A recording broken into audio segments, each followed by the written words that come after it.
ಇನ್ನು ಸರ್ಕಾರಿ ಕಾಮಗಾರಿಗಳ ಗುತ್ತಿಗೆಯಲ್ಲಿ ಮುಸ್ಲಿಮರಿಗೆ 4% ಮೀಸಲಾತಿಯನ್ನು ಕೊಡುವಂತಹ ತೀರ್ಮಾನಕ್ಕೆ ಬಹುತೇಕ ಸರ್ಕಾರ ಬಂದಂತೆ ಕಾಣಿಸ್ತಾ ಇದೆ.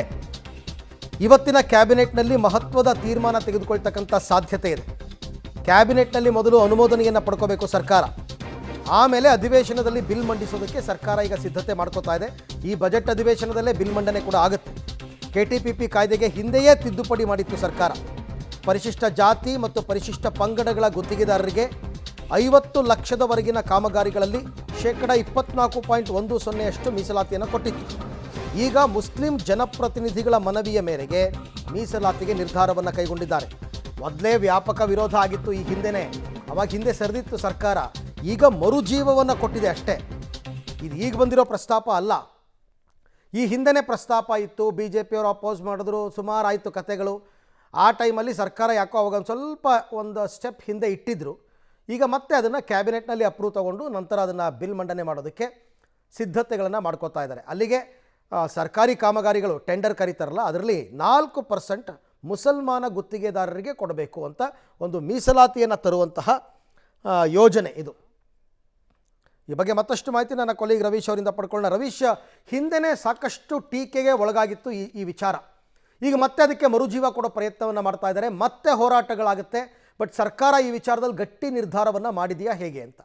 ಅರವಿಂದ್, ಖಂಡಿತವಾಗಿ ಕೂಡ ಈ ಹಿಂದೆ ಕಾಂಗ್ರೆಸ್ನ ಶಾಸಕರುಗಳು, ಅದರ ಜೊತೆಗೆ ಮುಸ್ಲಿಂ ಸಮುದಾಯದ ಜನಪ್ರತಿನಿಧಿಗಳೇನಿದ್ದರು, ಅವರು ಮುಖ್ಯಮಂತ್ರಿ ಸಿದ್ದರಾಮಯ್ಯ ಅವರಿಗೆ ಒಂದು ಪತ್ರವನ್ನು ಬರೆದಿದ್ದರು. ಆ ಪತ್ರದ ಆಧಾರದ ಮೇಲೆ ಆ ಒಂದು ಕಡತವನ್ನು ಮಂಡಿಸುವುದು ಅಂತಲೂ ಕೂಡ CM ಸಿದ್ದರಾಮಯ್ಯ ಅವರು ಬರೆದಿರ್ತಕ್ಕಂಥದ್ದು ಕೂಡ ಬಹಿರಂಗ ಆಗಿತ್ತು. ಆ ಸಂದರ್ಭದಲ್ಲಿ ಮುಸ್ಲಿಮರಿಗೆ ಗುತ್ತಿಗೆ ಅಂದರೆ ಸರ್ಕಾರದ ಗುತ್ತಿಗೆ ಕಾಮಗಾರಿಗಳಲ್ಲಿ ಕೊಡುವಂಥ ಮೀಸಲಾತಿ ಏನಿದೆ ಅದು 4% ಕೊಡಬೇಕು ಅನ್ನೋದನ್ನು ಕೂಡ ಅವರು ಒಂದು ರೀತಿ ಒತ್ತಾಯ ಮಾಡಿದರು. ಅದಕ್ಕೆ CM ಸಿದ್ದರಾಮಯ್ಯ ಕೂಡ ಗ್ರೀನ್ ಸಿಗ್ನಲ್ ಆ ಸಂದರ್ಭದಲ್ಲಿ ಕೊಟ್ಟು ಆ ಲೆಟ್ರ್ ಕೂಡ ಹೊರಗಡೆ ಬಂದಿತ್ತು. ಆದರೆ ಸದ್ಯಕ್ಕೆ ಸರ್ಕಾರದ ಮಟ್ಟದಲ್ಲಿ ಯಾವುದೇ ನಿರ್ಧಾರ ಇಲ್ಲ ಅಂತೇಳಿ ಸಾಕಷ್ಟು ವ್ಯಾಪಕ ಟೀಕೆಗಳು, ಆಕ್ರೋಶಗಳು ಕೇಳಿ ಬಂದ ಬಳಿಕ ಸಿದ್ದರಾಮಯ್ಯನವರೇ ಸ್ಪಷ್ಟನೆ ಕೊಟ್ಟಿದ್ದರು. ಇದೀಗ ಮತ್ತೆ ಮುನ್ನೆಲೆಗೆ ಬಂದಿದೆ, ಒಂದು ರೀತಿಯಲ್ಲಿ ಮರುಜೀವ ಬಂದಿದೆ ಆ ಒಂದು ಇದಕ್ಕೆ ಸಂಬಂಧಪಟ್ಟಂತೆ. ಇವತ್ತು ಕ್ಯಾಬಿನೆಟ್ನಲ್ಲಿ ಯಾವ ರೀತಿ ಒಪ್ಪಿಗೆ ಕೊಡ್ತಾರೆ ಅನ್ನೋ ಆಧಾರದ ಮೇಲೆ ಎಲ್ಲವೂ ಕೂಡ ನಿಂತಿದೆ ಅಂತ ಸ್ಪಷ್ಟವಾಗಿ ಹೇಳ್ಬೋದಾಗಿದೆ.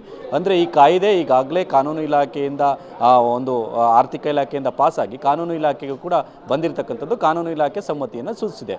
ಅಂದರೆ 4% ಸರ್ಕಾರಿ ಕಾಮಗಾರಿಗಳಲ್ಲಿ ಗುತ್ತಿಗೆ ಏನಿದೆ ಅದು 4% ಮುಸ್ಲಿಮರಿಗೂ ಕೂಡ ಕೊಡಬೇಕು, ಅಲ್ಪಸಂಖ್ಯಾತರಿಗೂ ಕೊಡಬೇಕು ಅನ್ನೋದ್ರ ಬಗ್ಗೆ ಕೂಡ ಈ ಒಂದು ತೀರ್ಮಾನ ತೆಗೆದುಕೊಳ್ಳುವಂಥ ಸಾಧ್ಯತೆ ಇದೆ. ಹಾಗಾಗಿ ಇದಕ್ಕೆ ಈಗಾಗಲೇ BJP ವ್ಯಾಪಕವಾಗಿ ಟೀಕೆ ಮತ್ತು ವಿರೋಧವನ್ನು ಕೂಡ ವ್ಯಕ್ತಪಡಿಸಿರ್ತಕ್ಕಂಥದ್ದು.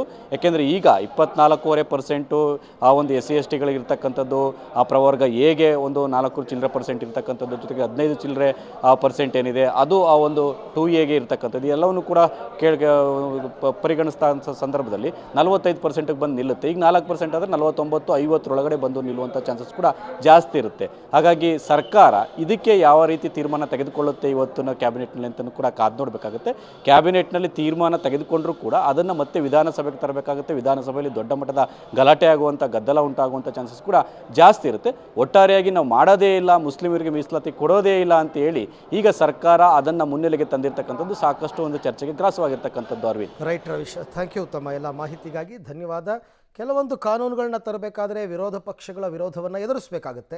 ಅದಕ್ಕೆ ಸಿದ್ಧವಾಗೇ ಇವರು ಇಂಥ ನಿರ್ಧಾರಗಳಿಗೆ ಬಂದಿರ್ತಾರೆ. ಸೊ ಕ್ಯಾಬಿನೆಟಲ್ಲಿ ಏನು ತೀರ್ಮಾನ ತಗೋತಾರೆ ನೋಡೋಣ.